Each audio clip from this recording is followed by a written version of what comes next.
الحمدللہ وحدہ والصلاة والسلام علی من لا نبی بعدہ۔ السلام علیکم ورحمۃ اللہ وبرکاتہ۔ تمام تعریف اللہ جل جلالہ کی ہے جس نے ہمیں عزت بخشی، ہمیں زندگی بخشی، اور اللہ تبارک و تعالیٰ کی جتنی بھی تعریف کی جائے وہ کم ہے۔ تمام درختوں کو قلم بنا دیا جائے اور تمام سمندروں کو سیاہی بنا دیا جائے اور انسانوں کو، جنوں کو، فرشتوں کو اللہ تبارک و تعالیٰ کی تعریف لکھنے میں لگا دیا جائے تو اللہ تبارک و تعالیٰ کی تعریف کا پھر بھی حق ادا نہیں کیا جا سکتا۔ تو آج ہم اللہ تبارک و تعالیٰ کے احسان سے، کرم سے ایک اور خاص عنوان کے ساتھ رمضان کی برکت سے ہم حاضر ہوئے ہیں۔ آج بہت ہی خاص، بہت ہی اہم عنوان کے ساتھ، جنگ بدر کے عنوان کے ساتھ۔ جنگ بدر کب پیش آئی، کیسے پیش آئی، اس کے بارے میں، اس کے پس منظر کے بارے میں ہمارے ساتھ موجود ہے امیر معاویہ ہاشمی صاحب۔ ہم امیر معاویہ ہاشمی صاحب بھائی سے پوچھیں گے کہ سب سے پہلے جیسے اللہ تبارک و تعالیٰ نے جنگ بدر کو جنگ فرقان بھی کہا گیا، تو معاویہ بھائی جنگ بدر کو جنگ فرقان کہا گیا، اس کے پس منظر کیا ہے؟ بسم اللہ الرحمن الرحیم۔ سبحانک لا علم لنا الا ما علمتنا انک انت العلیم الحکیم۔ آپ نے کہا جنگ بدر کو جنگ فرقان کہا گیا ہے۔ قرآن پاک میں اللہ رب العالمین نے اسے یوم الفرقان کے نام سے ذکر کیا ہے، اور اس کو فرقان اسی وجہ سے کہا جاتا ہے کہ یہ اسلام اور کفر کا پہلا معرکہ تھا جو حضور نبی کریم صلی اللہ علیہ وسلم نے لڑا، اور رحمت عالم صلی اللہ علیہ وسلم بذات خود اس میں شریک تھے، اور یہ پہلا دن تھا اسلام کی سربلندی کا، اور پہلا دن تھا کفر کی ذلت، رسوائی اور ان کی ہزیمت کا۔ تو گویا کہ اس جنگ نے اسلام اور کفر کے درمیان فرق کر دیا۔ اور دوسری بات یہ ہے کہ غزوہ یہ پیش بھی رمضان المبارک کے مہینے میں آیا، اور اللہ رب العالمین نے اسی مہینے کے اندر قرآن پاک کو نازل کیا جس کا نام ہے فرقان۔ تو گویا کہ اس مہینے کے اندر جس طرح اللہ رب العالمین مخلص اور غیر مخلص، محب صادق اور محب کاذب، یعنی وہ لوگ کہ جو سچے اللہ کے عاشق ہیں، صبح سے شام تک بھوک اور پیاس برداشت کرتے ہیں، ایک وہ محب کاذب جو اپنے محب ہونے کا تو دعویٰ کرتے ہیں لیکن اپنے پیٹ اور جبڑوں کے وہ زرخرید غلام ہیں۔ تو گویا کہ اللہ رب العالمین نے اپنے خالص اور غیر خالص بندوں کے درمیان جس طرح اس مہینے میں فرق کیا، اسی طرح رب العالمین کی طرف سے یہ معرکہ اسی مہینے میں پیش ہوا، اور حق و باطل کے درمیان، اسلام و کفر کے درمیان، سچ اور جھوٹ کے درمیان فرق ہو گیا۔ فرقان کہتے ہیں فرق کو، فرق کرنے والے کو۔ تو گویا کہ اس سے حق و باطل کے درمیان میں فرق ہوا۔ اچھا معاویہ بھائی جنگ بدر پیش کیوں آئی؟ حضور نبی کریم صلی اللہ علیہ وسلم جب تک مکہ میں رہے تو اللہ رب العالمین کی طرف سے یہی حکم تھا کہ آپ صبر کریں، آپ دعوت و تبلیغ کریں، آپ اصلاح کی بات کریں، آپ لوگوں تک دین پہنچائیں، انہیں دین سمجھائیں۔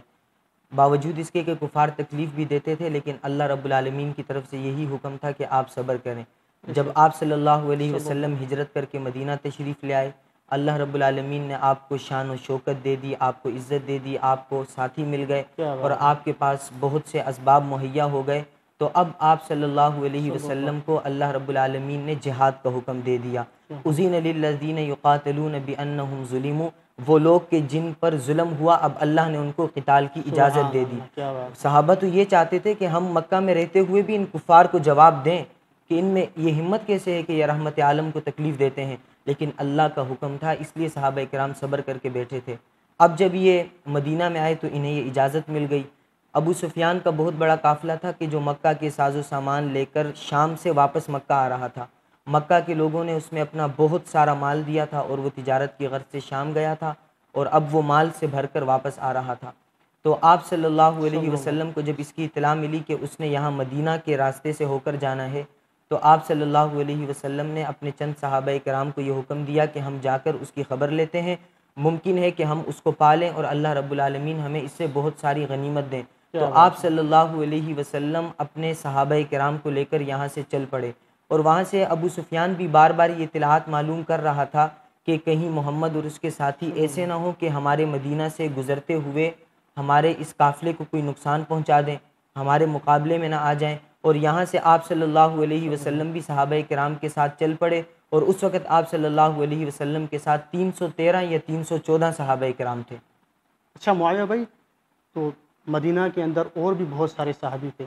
تو 313 کی تعداد ہی کیوں ہوئی، باقی صحابی کیوں نہیں چلے؟ حضرت کعب بن مالک فرماتے ہیں کہ میں نے ہر غزوہ نبی کریم صلی اللہ علیہ وسلم کے ساتھ کیا، الا فی غزوۃ تبوک وغیرہ فی غزوۃ بدر تخلفت عنہا، کہ میں غزوہ بدر میں نہیں گیا اور میں غزوہ تبوک میں نہیں گیا۔ اور جب وہ غزوہ بدر کا ذکر کرتے ہیں تو اس کے اندر وہ یہ بات کرتے ہیں کہ یہ ایسا غزوہ تھا کہ جس میں پیچھے رہ جانے والوں پر اللہ تعالیٰ کی طرف سے کوئی عتاب نازل نہیں ہوا، ان پر اللہ رب العالمین غصہ نہیں ہوئے۔ غصہ نہ ہونے کی کیا وجہ تھی؟ کہ صحابہ کرام اس وقت جو آپ صلی اللہ علیہ وسلم کے ساتھ گئے تھے وہ ایک ہنگامی حالت میں گئے تھے، باقاعدہ اس وقت اللہ رب العالمین کی طرف سے انہیں یہ حکم نہیں تھا، آپ صلی اللہ علیہ وسلم نے یہ نہیں کہا تھا کہ ہم جہاد کے لیے جا رہے ہیں، بلکہ ان کا ایک قافلے کے ساتھ معاملہ تھا، اس کے لیے چند صحابہ کرام کی ضرورت تھی، لیکن اچانک وہاں پر جا کر صورتحال تبدیل ہو گئی، اور ہوا اس طرح کہ آپ صلی اللہ علیہ وسلم یہاں سے جب 12 رمضان المبارک کو روانہ ہو گئے، وہاں سے ابو سفیان بھی بار بار یہ اطلاعات معلوم کر رہا تھا کہیں ایسے نہ ہو کہ محمد اور اس کے ساتھی ہمارے اس قافلے کو نقصان نہ پہنچا دیں۔ تو اس نے وہاں پر اپنے ایک ساتھی جو تھا زمزم غفاری، اس نے اسے چند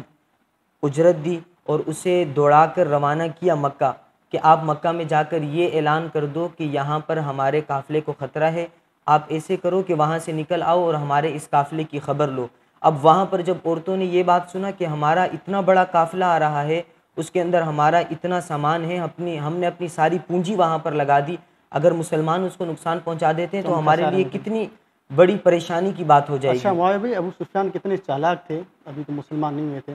اچھا، اس نے زمزم کو کس طریقے سے اس نے کہا، اس نے اپنے کپڑے پھڑوائے، اس کے کپڑے پھڑوائے، جی ہاں، اور اس کے بعد اس نے اس کی اونٹنی کو کٹوایا، اس کے کان کٹوائے، تاکہ مطلب کہ اس کو اور بھی زیادہ غیرت چڑھے ان کو، یعنی کہ جب وہ اسے اس حالت میں دیکھیں تو وہ ایک دم حیران پریشان اور فوراً یہاں پر نکل آئیں۔ تو اسی طرح جب انہوں نے یہاں سے زمزم غفاری کو روانہ کر دیا اور انہوں نے جا کر ادھر اطلاع دے دی کہ یہاں سے تمہارے قافلے کے ساتھ یہ صورتحال ہے، اب ابو جہل بڑے غصے میں کھڑا ہوا کہ ان کی کیا ہمت کہ یہ ہمارے قافلے کو لوٹیں، اور وہاں پر جو ابو سفیان ہمارا مال لے کر آ رہا ہے یہ ان کو نقصان پہنچا دیں۔ اب یہاں پر اس نے کئی لوگوں کو تیار کیا، تقریباً 1000 کا لشکر تیار ہو گیا۔ ابھی بھی اس قافلے میں صحابہ رضی اللہ تعالیٰ عنہ کے علم میں بھی نہیں ہے کہ ان کے علم میں بھی نہیں تھا کہ اتنی بڑی تعداد ہمارے مقابلے پر آ رہی ہے۔ اب یہاں سے صرف ابو لہب نہیں گئے، اس کے علاوہ تمام جتنے بھی بڑے سردار تھے وہ یہاں سے نکل گئے۔ عاص بن ہشام جو ابو جہل کا سگا بھائی تھا وہ نہیں جا رہا تھا، لیکن اس کے کسی کے اوپر 4000 روپے درہم تھے قرض، تو اس نے اتنا مجبور کیا کہ انہیں جانا پڑا۔ دیکھیں ان کے آپس کے اندر وہ یہ چاہ رہے تھے کہ ہم کسی طرح بڑی سے بڑی طاقت فراہم کریں کہ جو ہم حضور نبی کریم صلی اللہ علیہ وسلم کے مقابلے میں جا کر ہم صحابہ کرام کا مقابلہ کریں۔ اور یہاں پر ایک امیہ بن خلف، اس کا جانے کا کوئی ارادہ نہیں تھا، اور یہ اپنے آپ کو جتنا ہو سک رہا تھا یہ بچا رہا تھا، اور اس کی وجہ یہ تھی کہ حضرت سعد بن معاذ رضی اللہ تعالیٰ عنہ کے ساتھ اس کی بہت زیادہ دوستی تھی۔ جب بھی یہ امیہ کو شام جانا ہوتا تھا تجارت کے سلسلے میں تو یہ حضرت سعد کے پاس مدینہ آتا، اور حضرت سعد کو جب مکہ آنا ہوتا تو یہ آ کر امیہ کے پاس ٹھہرتے۔ تو ایک مرتبہ حضرت سعد آئے مکہ میں، یہ امیہ کے پاس ٹھہر گئے کیونکہ ان کی آپس میں پرانی دوستی تھی، اور حضرت سعد نے یہ کہا کہ مجھے عمرہ کرنا ہے، تو امیہ نے کہا چلو ابھی کرتے ہیں۔ اس نے کہا کوئی ایسا موقع ہو کہ جب مجھے دشمن نہ دیکھیں، کیونکہ ہم تو یہاں سے ہجرت کر کے چلے گئے ہیں۔ اس نے کہا ایسی کوئی بات نہیں ہے، میں آپ کے ساتھ ہوں۔ اب یہ امیہ اور حضرت سعد چلے گئے۔ حضرت سعد جب وہاں کا طواف کر رہے تھے تو انہیں ابو جہل نے دیکھا۔ ابو جہل نے کہا کہ آپ کیسے بے دینوں کو اپنے ساتھ یہاں پر طواف کرنے کی اجازت دیتے ہو؟ امیہ نے کہا یہ میرے ساتھ ہے۔ تو انہوں نے امیہ کو کہا کہ اے ابو صفوان، اگر مجھے آپ کا خیال نہیں ہوتا تو میں اس کو یہاں پر سبق سکھا دیتا کہ یہ یہاں کے بھگوڑے کس طرح واپس آ کر یہاں پر عمرہ کرنے کے لیے آئے ہیں۔ وہاں پر حضرت صفوان نے ذرا تیز آواز میں ابو جہل سے بات کی، تو امیہ اپنے اس دوست حضرت سعد سے کہنے لگے آپ کو پتہ نہیں کہ یہ ابو جہل ہمارا سردار ہے، اس کے سامنے ذرا ادب اور احترام سے بات کرو۔ اب حضرت سعد نے امیہ کو کہا بس کرو امیہ، مجھے پتہ ہے کہ آپ محمد اور محمد کے صحابہ کے ہاتھوں سے قتل ہوگے۔ اب وہ ایک دم پریشان ہو گیا، اس نے کہا کیا میں مکہ میں مارا جاؤں گا؟ حضرت سعد نے کہا مجھے یہ پتہ نہیں ہے کہ آپ کہاں پر مارے جاؤ گے، البتہ مجھے اتنا پتہ ہے کہ نبی کریم نے ہمیں اس بات کی اطلاع دی ہے کہ آپ مسلمانوں کے ہاتھوں سے قتل ہوگے۔ اب ابو جہل اس کے پاس آیا، کہا کہ چلو یہ اپنی بیوی کے پاس جائے۔ اس کی بیوی نے کہا اپنے یسربی بھائی کا وہ قول نہیں بھولنا جو اس نے تجھے کہا تھا کہ محمد اور محمد کے ساتھی تجھے مار دیں گے۔ اب اس کے دل کے اندر اتنا پختہ یقین تھا کہ مجھے ضرور بھی ضرور مسلمان ماریں گے، اور گویا کہ میں اپنی موت کی طرف جا رہا ہوں۔ اب یہ پریشانی کے عالم میں تھا، یہاں سے ابو جہل آ کر اس کو چمٹ گیا اور اصرار کرنے لگا کہ ہم سردار لوگ ہیں، اگر آپ ہی نہیں جاؤ گے تو یہ ہمارے پیچھے لوگ کس طرح آئیں گے، ہمارے سارے معاملات کس طرح ہوں گے؟ آپ کو میں ایک اچھا گھوڑا دوں گا، آپ کو میں تلواریں دوں گا، آپ کو میں نیزے دوں گا، آپ تھوڑا سا لوگوں کے ساتھ نکل جائیں، جب لوگ آگے روانہ ہو جائیں گے آپ واپس آ جانا۔ اب یہ ساتھ نکل گئے، ان کا ارادہ ہوا واپس آئیں، لیکن آخر اپنی موت کی طرف جا رہے تھے اور جاتے رہے، اور وہاں پر جا کر مسلمانوں کے ہاتھوں سے قتل ہو گئے، ذلت اور رسوائی کی موت مر گئے۔ وہ پیشن گوئی پوری ہو گئی کہ جو نبی کریم صلی اللہ علیہ وسلم نے، کافروں کو بھی کتنا یقین تھا کہ آپ صلی اللہ تعالیٰ علیہ وسلم کی زبان سے جو الفاظ نکلتے ہیں وہ سچے ہوتے ہیں، وہ سچے ہوتے ہیں۔ یہ آپ صلی اللہ علیہ وسلم کی بات کے اندر، یعنی آپ صلی اللہ علیہ وسلم کو، آپ صلی اللہ علیہ وسلم کی ایک خاصیت تھی، آپ صلی اللہ علیہ وسلم نے اپنی خاصیات میں ایک خاصیت بیان فرمائی، نصرت بالرعب، کہ میرا دشمن مجھ سے 1 مہینے کی مسافت پر ہوتا ہے لیکن اللہ ان کے دل میں میرا رعب ڈال دیتا ہے۔ کیا بات ہے! اب یہاں سے یہ کفار کا لشکر روانہ ہو گیا، وہاں سے صحابہ کرام کو اس بات کی اطلاع ملی کہ وہاں سے 313 کے مقابلے میں 1000، اور یہاں پر جو صحابہ کرام روانہ ہوئے ان کے پاس 2 اونٹ، ایک حضرت زبیر بن عوام کا، ایک حضرت مقداد کا، 313 کے پاس 313 کے پاس 2 اونٹ اور 70 گھوڑے، اور 70 گھوڑے بھی اس طرح کہ 3 صحابہ ایک اونٹ پر باری باری سوار ہوتے۔ جو آپ صلی اللہ علیہ وسلم دیکھیں، نبی کریم صلی اللہ علیہ وسلم اپنے صحابہ کے ساتھ کیسے تھے، ابو لبابہ،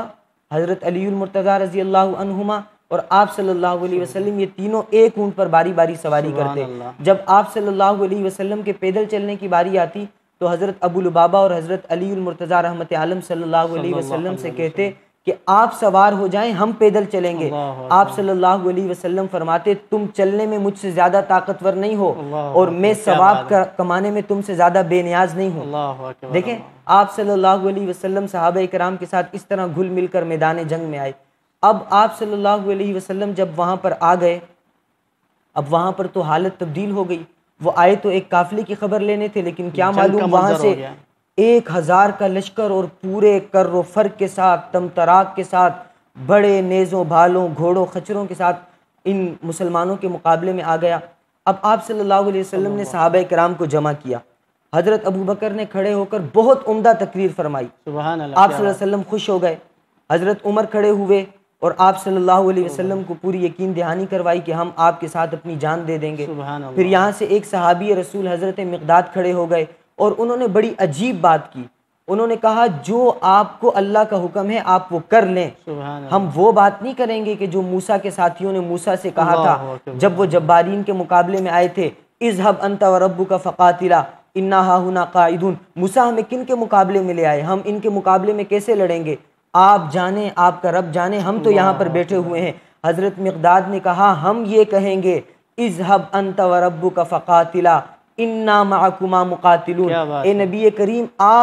آپ کا رب اور آپ کے ساتھ ہم جا کر لڑیں گے، جہاں پر آپ کا پسینہ گرے گا وہاں پر ان جانثاروں کا خون گرے گا۔ رحمت عالم صلی اللہ علیہ وسلم بہت خوش ہو گئے اور ان کو دعا دی، لیکن پھر بھی آپ صلی اللہ علیہ وسلم نے فرمایا اشیروا علی ایھا الناس، دیکھو آپ صلی اللہ علیہ وسلم پر وحی نازل ہوتی تھی، اللہ کا حکم نازل ہوتا تھا، لیکن پھر بھی اپنے ان جانثاروں سے مشورہ کر رہے ہیں۔ کہا کہ مجھے مشورہ دو، یہ سنت عمل ہے کہ مجھے مشورہ دو۔ آپ صلی اللہ علیہ وسلم نے صحابہ کرام سے مشورہ کیا۔ اب جو انصار کے سردار تھے نا سعد بن معاذ، وہ سمجھ گئے کہ مہاجرین نے تو کھڑے ہو کر باتیں کر لی، اب آپ کا روئے سخن ہماری طرف ہے۔ رحمت عالم یہ دیکھ رہے ہیں کہ اب انصار کیا بولیں گے، انصار کا کیا ارادہ ہے، تو حضرت سعد بن معاذ رضی اللہ تعالیٰ عنہ کھڑے ہو گئے اور انہوں نے کہا رحمت عالم ہم نے اپنا سب کچھ آپ پر قربان کر دیا، ہم مشرک تھے، ہم کافر تھے، ہم بے دین تھے، ہم آپ پر ایمان لے آئے، آپ جس سے چاہیں ہمیں لڑوا دیں،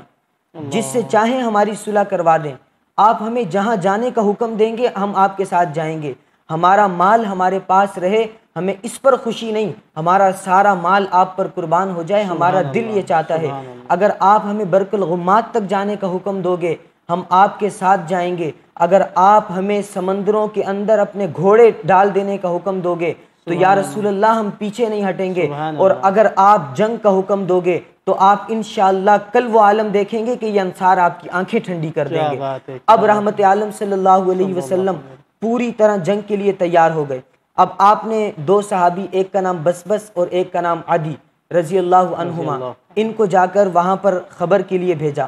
اب یہ دونوں گئے، انہوں نے دو عورتوں کو آپس میں باتیں کرتے ہوئے دیکھا۔ وہ آپس میں یہ باتیں کر رہی تھی کہ کل یہاں پر قریش کا ایک قافلہ آئے گا، اگر آپ جو مجھ سے بھی قرضے کا مطالبہ کر رہی ہو، ان کی آپس میں قرضے کے بارے میں ڈسکس چل رہی تھی، میں کل وہ قافلہ آئے گا، ہم اس میں کام کاج کریں گی، میں آپ کا وہ قرض اتار دوں گی۔ اب یہ صحابی واپس آئے، انہوں نے صحابہ کرام نے آ کر بتا دیا کہ کل قافلہ آنے والا ہے۔ جب آپ صلی اللہ علیہ وسلم اس قافلے کے لیے نکلے تھے، وہاں سے ابو سفیان وہ آیا، اس نے کہا کہ یہاں پر کوئی لوگ آئے تھے، وہاں کے مقامی لوگوں نے کہا کہ یہاں پر دو سوار آئے تھے، اس نے یہاں پر آ کر ان کے اونٹوں کی وہ مینگنی اٹھا کر دیکھی، اسے توڑا تو اس کے اندر کھجور کی گٹھلی نکلی۔ اس نے کہا کہ یہ مدینہ کی کھجور کی گٹھلی ہے، اور وہ سمجھ گیا، اور اس نے یہاں سے راستہ بدلا، راستہ بدل کر وہ مکہ کی طرف روانہ ہو گیا۔ اب جب وہ مکہ کی طرف روانہ ہو گیا تو اس نے دیکھا کہ ابو جہل سامنے بڑے تمطراق کے ساتھ اور بڑے کر و فر کے ساتھ آ رہا ہے۔ حالانکہ جب یہ زمزم غفاری وہاں پر مکہ میں پہنچا تھا تو اس کے پہنچنے سے ایک دن پہلے آپ صلی اللہ علیہ وسلم کی جو پھوپھی تھی عاتقہ بنت عبد المطلب، انہوں نے ایک خواب دیکھا تھا۔ انہوں نے وہ خواب اپنے بھائی حضرت عباس کو بتایا، اور وہ خواب یہ تھا کہ ایک باہر سے ایک مسافر آیا، اور اس مسافر نے آ کر ہم لوگوں کو یہ کہا کہ اے دھوکے بازو، اپنی موت کی طرف، اپنے بچھڑنے کی طرف 3 دن کے اندر اندر پہنچ جاؤ۔ اور وہ یہاں سے واپس گیا، اس نے واپس جا کر یہ بات حرم میں دہرائی۔ پھر اس کے بعد وہ ایک جبل ابی قبیس پر چڑھ گیا۔ جب وہ جبل ابی قبیس پر چڑھا تو اس نے وہاں سے ایک چٹان کو لڑکایا، اور جب وہ چٹان نیچے وادی میں آئی تو اس سے ایک گویا کہ ایک قسم کا دھماکہ ہوا، اور اس کا نقصان ایک ایک گھر کو پہنچا۔ انہوں نے جا کر یہ بات حضرت عباس کو بتائی، حضرت عباس نے اپنے بھائی اپنے دوست ولید بن عتبہ کو بتائی، انہوں نے اپنے باپ عتبہ کو بتا دی۔ یہ بات جب ابو جہل تک پہنچی، اس نے کہا عباس، پہلے تمہارا مدینہ میں بیٹھ کر ایک نبی ہے جس نے یہاں پر نبوت کا دعویٰ کیا تھا، اب تمہاری عورتیں بھی نبوت کا دعویٰ کرنے لگ گئی، لیکن اسے کیا پتا تھا کہ یہ خواب سچا ہے۔ اب دن بھی نہیں گزرا تھا کہ وہاں سے زمزم غفاری آیا، اور اس کا پیراہن چاک تھا، اس کے اونٹ کی ناک کٹی ہوئی تھی، خون بہہ رہا تھا، اور وہ ان کو بڑی آواز میں کہہ رہا تھا کہ بھائی جاؤ اپنے قافلے کی خبر لو۔ اور جب یہ وہاں سے نکل گئے تھے تو ان کے قافلے کے اندر ایک جوہم بن سلت تھا، اس نے بھی ایک خواب دیکھا، اور اس نے یہ خواب دیکھا کہ ایک گھڑ سوار آیا اور اس نے آ کر یہ بات کی کہ ابو جہل قتل ہوا، ربیہ قتل ہوا، فلاں قتل ہوا، امیہ قتل ہوا۔ پھر اس کے بعد اس نے ایک گھوڑے کو مارا، اور وہ گھوڑا اس طرح پوری جگہ پر دوڑا کہ ایک ایک خیمے کے اندر اس گھوڑے کا خون پہنچا۔ جب ابو جہل کو اس بات کا پتہ چلا، وہ پھر بھی پر گیا، کہا نہ جانے تم لوگ کیسی کیسی باتیں کرتے رہتے ہو، میں تو جا کر اس محمد کا قلعہ کما کروں گا، میں تو جا کر اس کا، اب یہ موت اس کو کھینچ کر لے کر جا رہی تھی، اور اس کا خب سے باطن تھا جو رکنے میں نہیں آ رہا تھا۔ وہاں سے ابو سفیان واپس آ گئے محفوظ طریقے سے، ابو جہل اور اس کی راستے میں ملاقات ہو گئی۔ ابو جہل کو ابو سفیان نے سمجھایا کہ ہمارے جانے کا یہ مقصد تھا، میرا آپ کو اطلاع بھیجنے کا یہی مقصد تھا کہ ہمارا قافلہ ہے، ہمارا یہ قافلہ اب محفوظ طریقے سے پہنچ گیا، اب آپ ایسا کرو کہ واپس چلے جاؤ۔ ابو جہل نے کہا میں اس وقت تک واپس نہیں جاؤں گا جب تک میں بدر کے میدان میں جا کر ان کی لاشیں نہ گراؤں اور 3 دن تک وہاں پر جشن نہ مناؤں۔ اس نے اپنے ساتھ عورتیں، لونڈیاں، تبلچیاں، ڈھول دھماکے، نہ جانے کیا کیا انتظام کیا، اور یہ وہاں سے چل گیا، اور وہاں پر نبی کریم صلی اللہ علیہ وسلم اپنے 1300 صحابہ کے ساتھ ایمانی قوت سے، ایمان سے سرشار وہاں پر تھے۔ اب آپ صلی اللہ علیہ وسلم نے اپنے کچھ صحابہ کرام کو بھیجا کہ جاؤ قافلہ پہنچنے والا ہے دیکھو۔ اب آپ صلی اللہ علیہ وسلم کے کچھ صحابہ کرام گئے اور وہ 2 لوگوں کو پکڑ کر لے آئے۔ آپ صلی اللہ علیہ وسلم نماز پڑھ رہے تھے، صحابہ بندے ان کے پکڑ کے آئے، یہ 2 بندے، یہ مطلب اب وہ وہاں سے 2 بندوں کو پکڑ کر لے آئے۔ اب آپ صلی اللہ علیہ وسلم نماز پڑھ رہے تھے تو انہوں نے ان 2 بندوں کو پکڑ کر مارا، کہا تم ابو سفیان کے بندے ہو؟ انہوں نے کہا نہیں، ہم ابو سفیان کے نہیں، ہم قریش کے لوگ ہیں، ہم پانی بھرنے کے لیے آئے ہیں۔ انہوں نے کہا کہ ہم قریش کے ہیں، انہوں نے کہا نہیں تم ابو سفیان کے ہو، صحابہ نے مارا، انہوں نے اقرار کر لیا کہ ہم ہاں ابو سفیان کے بندے ہیں۔ آپ صلی اللہ علیہ وسلم نے سلام پھیرا، آپ صلی اللہ علیہ وسلم نے کہا کہ جب انہوں نے سچ کہا تو تم نے انہیں مارا، جب انہوں نے جھوٹ کہا تو تم نے انہیں چھوڑ دیا۔ بھائی یہ ابو سفیان کے لوگ نہیں، یہ قریش کے لوگ ہیں، ان کا ابو سفیان سے کوئی تعلق نہیں، ہاں انہوں نے ان کے قافلے کو ضرور دیکھا ہے۔ کہا یہ بتاؤ کہ وہ جو مکہ سے قافلہ آیا ہے وہ کتنے لوگ ہیں؟ انہوں نے کہا ہمیں تعداد معلوم نہیں۔ آپ صلی اللہ علیہ وسلم نے فرمایا اچھا یہ بتاؤ وہ کھانا کتنا کھاتے ہیں؟ آپ صلی اللہ علیہ وسلم کو ان دو لوگوں نے کہا کہ غلاموں نے کہ وہ 9 یا 10 اونٹ ذبح کرتے ہیں۔ تو آپ صلی اللہ علیہ وسلم نے اندازہ لگایا کہ وہ 900 یا 1000، اس سے زیادہ نہیں ہے، وہ 900 یا 1000 ہیں۔ اب آپ صلی اللہ علیہ وسلم نے اپنے صحابہ کرام کی جانثاری، ان کی محبت، ان کی دین کے لیے قربانی، سب کچھ صحابہ کرام تو آپ صلی اللہ علیہ وسلم کے سامنے اپنا اظہار کر چکے تھے۔ اب آپ صلی اللہ علیہ وسلم نے چاہا کہ اب جنگ کی تیاری کی جائے، لیکن ہوا یہ کہ وہ جو بدر میں مشرکین اور کفار وہ پہلے سے پہنچ گئے، وہاں پر جو پانی کے چشمے تھے اور سب کچھ تھا ان پر قبضہ کر لیا، جو اسباب تھے تقریباً سارے کفار تقریباً کے جو پاس بھی تھے، ظاہری اسباب تھے وہ انہوں نے اپنے کنٹرول میں لے لیے۔ اب ایک طرف صحابہ کرام تھے، ریت، رمضان المبارک کا مہینہ، تپتی گرمی، تپتی ریت اور جلا دینے والی دھوپ، اور ریت کے اندر اتنی ریت کے پاؤں دھنسے جا رہے تھے، اور وہاں پر وہ مضبوط پتھریلی زمین پر ان کے پاس پانی وغیرہ چشمے سب کچھ۔ اب آپ صلی اللہ علیہ وسلم نے اللہ رب العالمین سے دعا مانگی، سبحان اللہ، اللہ رب العالمین نے باران رحمت کر دی۔ اب نقشہ بدل گیا، جہاں پر ریت تھی وہاں پر پاؤں جمنے لگ گئے، اور جہاں پر پتھر وغیرہ تھے وہاں پر پھسلن آ گئی۔ گویا کہ کفار کے لشکر کے اندر اب صورتحال تبدیل ہو گئی، اور مسلمانوں نے وہاں چھوٹے چھوٹے حوض بنا لیے اور انہوں نے یہاں پر اپنا پانی جمع کیا۔ اس موقع پر بھی جہاں پر رحمت عالم صلی اللہ علیہ وسلم کفار کے خون سے اس میدان کو لال کرنے کے لیے اپنے صحابہ کو تشریف لائے تھے، اس حوضوں سے کفار کو پانی پینے سے نہیں روکا۔ کفار وہاں سے آ کر پانی پیتے رہے، آپ صلی اللہ علیہ وسلم نے منع نہیں فرمایا، رحمت للعالمین۔ اس موقع پر بھی اتنا خیال کیا کہ کہیں یہ لوگ پھر ایمان لے آئیں، لیکن ان کے نصیب میں ایمان نہیں تھا۔ آپ صلی اللہ علیہ وسلم نے اب صحابہ کرام کو کہا کہ کیا ارادہ ہے؟ حضرت سعد پھر کھڑے ہو گئے، کہا رحمت عالم صلی اللہ علیہ وسلم ارادہ یہ ہے کہ صبح انشاءاللہ جنگ ہوگی، ہم آپ کے لیے ٹیلے کے اوپر ایک چھپرا بنا دیتے ہیں، وہاں پر آپ ہوں گے، آپ وہاں سے بیٹھ کر ہمیں کمانڈ کریں گے، آپ وہاں سے احکامات جاری کریں گے، صحابہ کرام آتے رہیں گے، آپ سے مشورہ کریں گے، اگر فتح ہو گئی تو اللہ آپ کی عزت، یہ اللہ تعالیٰ کی طرف سے ہمارے اوپر انعام و احسان ہوگا، اگر خدا نہ خواستہ کوئی صورتحال تبدیل ہو جائے تو یہ صورت ہوگی کہ آپ محفوظ واپس چلے جائیں۔ دیکھیں صحابہ کرام اپنی جان جھونکوں میں ڈال کر، یہ انصار کے سردار ہیں کہ آپ ٹیلے پر رہیں، خدا نہ خواستہ اگر کوئی صورتحال تبدیل ہو گئی تو آپ محفوظ رہ جائیں، آپ بچ جائیں، آپ کے لیے گھوڑے کا انتظام، آپ کے لیے ساتھی کا انتظام۔ اور اس چھپر میں بھی حضور صلی اللہ علیہ وسلم کے جو رفیق ہیں وہی ہیں کہ جو غار میں نبی کریم صلی اللہ علیہ وسلم کے رفیق ہیں، یعنی کہ سیدنا ابو بکر صدیق رضی اللہ تعالیٰ عنہ۔ انہوں نے بھی اس چھپرے میں جا کر نماز ادا کی،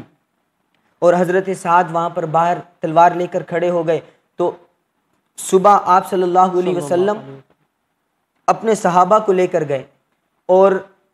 جا کر ایک ایک کو جگہ دکھائی، ھذا مسرع فلان غدن انشاءاللہ، کل یہاں پر ابو جہل، یہاں پر امیہ، یہاں پر عتبہ، یہاں پر شیبہ، یہاں پر فلاں سردار، یہاں پر فلاں سردار، یہاں پر فلاں سردار، آپ نے جا کر ایک ایک اشارے سے بتا دیا۔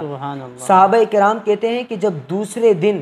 ہمارا ان سے معرکہ ہوا، میدان صاف ہوا، تو نبی کریم نے جہاں جہاں پر اشارہ کیا تھا وہی کفار پڑے ہوئے تھے۔ یہ آپ صلی اللہ علیہ وسلم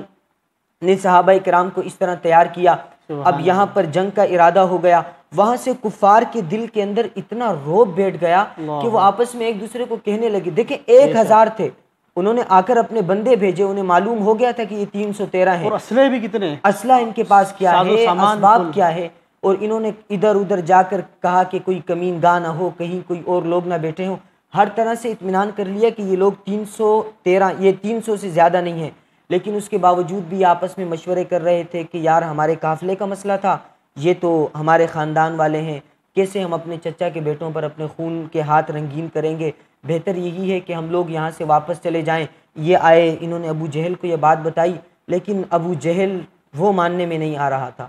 گویا کہ اللہ اس امت کے فرعون کو محمد کریم کے ہاتھوں سے ذلیل، رسوا اور ذلیل کرنا چاہتے تھے۔ اس نے کہا کہ نہیں،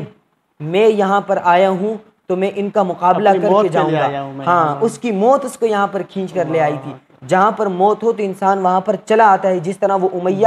نہیں آنا چاہ رہا تھا لیکن وہ آ گیا۔ اب یہاں پر یہ لوگ سارے آپس میں پہنچ گئے، پھر جنگ کا ایک عجیب منظر، صحابہ کرام کی جس میں جانثاری، حضور نبی کریم صلی اللہ علیہ وسلم کا صحابہ کرام کو احکامات دینا، صحابہ کرام کا جان پر کھیل کر نبی کریم صلی اللہ علیہ وسلم کے ساتھ وفا کرنا، اور 313 کا وہ تاریخ رقم کرنا کہ اس دن سے لے کر آج تک کفر کو اس کی ٹھیسیں محسوس ہو رہی ہیں، وہ اس کا آج بھی درد محسوس کر رہا ہے۔ اور صحابہ کرام رضوان اللہ کی تعالی علیہ مجمعین کی جانثاری اور ان کی وفا و عشق کا آج بھی تذکرہ ہو رہا ہے۔